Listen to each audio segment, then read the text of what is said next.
11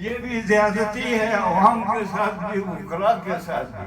اتنی لمبی عرصے کے لیے کورٹس بند نہیں ہونے چاہیے, انصاف کے دروازے بند نہیں ہونے چاہیے. تو اگر ہڑتال میں مہینہ لگ جائے, 2 مہینہ لگ جائے, زیادہ لگ جائے, تو آپ لوگوں کو ہمیں برداشت کرنا چاہیے. باقی نیا پروٹیکشن ایکٹ جو ہے نا وہ بہت ہی اہم ہے.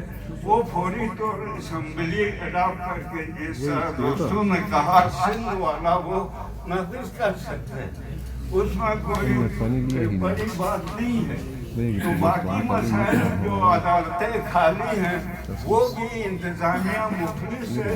تو جتنے ایکٹ یہاں حاوی ہیں اور ان ایکٹ سے جتنے عدالتیں بننی چاہیے وہ بنانے میں کوئی رکاوٹ نہیں ہونی چاہیے. رہا باقی سیاسی مسائل, نظام عدل, اس میں بہت ہی خرابیاں ہیں. وہ آپ ایک کنونشن بلائیں, لوگ تیار ہو کر آئیں گے کہ ہمارے پولیٹیکل مسائل کیا ہیں, نظام حکومت میں کیا کیا خامیاں ہیں, اسمبلی میں کیا خامی ہے, اور نظام عدل جو ہمیں دیا گیا وہ کیسے اس میں نقائص ہیں, جس کی تھوڑی بہت نشاندہی اپنے احسان صاحب نے کی ہے. اس میں بہت سنجیدگی کے ساتھ ہم نے اس کو ایک بڑی تاریخ کو اور آئینی حقوق کی اور پولیٹیکل حقوق کی, اس کے لیے بھی ہم نے اسی تاریخ کو آگے بڑھا کر اس میں تبدیل کرنا ہے. وہ ہمارے یہ ذمہ داران آگے بڑھیں گے. فی الحال آپ اپنی توجہ انہی 7 مطالبات پر رکھیں. اس کے بعد یہ 2 بڑے گمبھیر مسائل ہیں. نظام عدل ہمارا ناقص ہے, سپریم کورٹ کا اور چیف کورٹ کا, اس کی درستی چاہیے. ہمارے بنیادی حقوق نہیں ملتے ہیں, اس کا بڑا مسئلہ ہے. ابھی ہمارے حقوق کا مسئلہ آیا تھا اور دھرتی کے حقوق کا مسئلہ آیا. ابھی یہ 2 حقوق پر ہم نے اپنی توجہ رکھنی ہے. دھرتی کے حقوق کو محفوظ کرنا ہے اور اپنے حقوق حاصل کرنا ہے. شکریہ.